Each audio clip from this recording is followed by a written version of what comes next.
નમસ્કાર મિત્રો, આપ સર્વેનું મારી યુટ્યુબ ચેનલ SK સ્ટડી ટોકની અંદર હાર્દિક સ્વાગત છે। મિત્રો, ઘણા સમયથી ઉમેદવારો રાહ જોઈ રહ્યા હતા કે ડોક્યુમેન્ટ વેરિફિકેશનનું લિસ્ટ છે એ ક્યારે જાહેર થશે। તમને પણ ખ્યાલ છે કે અગાઉ સરકારે જે પ્રેસ નોટ આપી હતી એ જણાવ્યા મુજબ 10 તારીખે આપી હતી, પણ 10 તારીખે જે ડોક્યુમેન્ટ વેરિફિકેશનનું લિસ્ટ છે એ જાહેર ન થયું।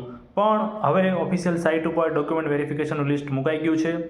જે પણ ઉમેદવારનું ડોક્યુમેન્ટ વેરિફિકેશનની અંદર નામ આવેલું છે એ તમામ ઉમેદવારોને ખૂબ ખૂબ અભિનંદન।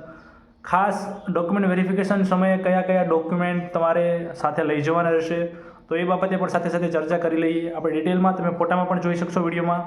તો સાથે તમારે જે ડોક્યુમેન્ટ વેરિફિકેશન સમયે લઈ જવાના છે એમાં જન્મ તારીખના પુરાવા માટે શાળા છોડ્યાનું પ્રમાણપત્ર અથવા ધોરણ 10નું ક્રેડિટ સર્ટી, ધોરણ 10નું જે ક્રેડિટ સર્ટી આવતું હોય છે માર્કશીટની સાથે એને પણ અહીંયા વેલિડ ગણવામાં આવશે।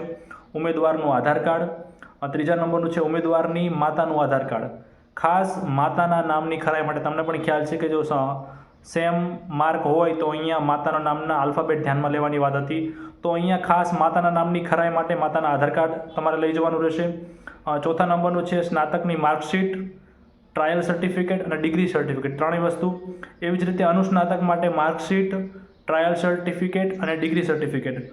છઠ્ઠા નંબરે છે વ્યાવસાયિક સ્નાતક માર્કશીટ, ટ્રાયલ સર્ટી, ડિગ્રી સર્ટિફિકેટ અને NCT RCI UGC માન્યતા પ્રમાણપત્ર।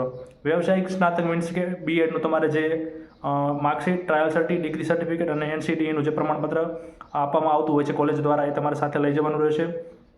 આ ઉપરાંત કુલ ગુણ મેળવેલ ગુણ અન્વયે સંબંધિત કોલેજનું પ્રમાણપત્ર। ઘણી બધી યુનિવર્સિટીઓની અંદર એમને માર્ક નથી આપવામાં આવતા, ગ્રેડ આપવામાં આવતા હોય છે, તો તમારે તમારી જે તે યુનિવર્સિટીમાંથી ગ્રેડને માર્કમાં કન્વર્ટ કરવાનું એક પ્રમાણપત્ર આપવામાં આવશે તમારી જે તે યુનિવર્સિટી દ્વારા, તો એ તમારે રજૂ કરવાનું રહેશે।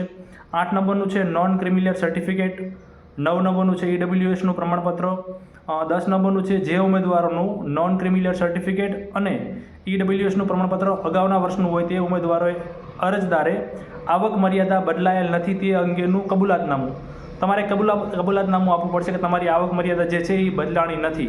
EWSની વાત કરીએ તો 8 લાખનો નિયમ લાગુ પડે છે, જો 8 લાખ કરતાં વધી જાય છે તો તમને EWSનો લાભ મળવા પાત્ર રહેતો નથી, તો એ ખાસ તમારે કબૂલાતનામું આપવાનું રહેશે। 11 નંબરનું છે શારીરિક અશક્તતા અંગેનું પ્રમાણપત્ર, જો તમે PH કેટેગરીની અંદર આવો છો તો એનું પ્રમાણપત્ર તમારે રજૂ કરવાનું રહેશે।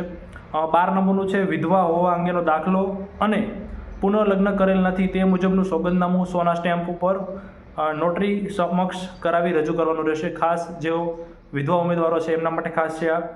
13 નંબરનું છે માજી સૈનિક તરીકેનું ઓળખપત્ર અને ડિસ્ચાર્જ સર્ટિફિકેટ, જે એક્સ આર્મી છે એ ઉમેદવારોને લાગુ પડશે, જે નથી એમને બીજા કોઈ આ પ્રકારનું રજૂ કરવાનું રહેશે નહીં।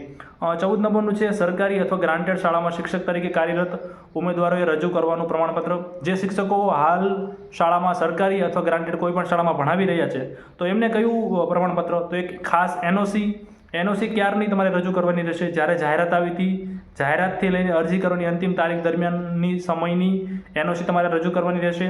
આ ઉપરાંત તમારે 300ના સ્ટેમ્પ ઉપર નિયત નમૂનાનું સોગંદનામું પણ રજૂ કરવાનું રહેશે। કોને?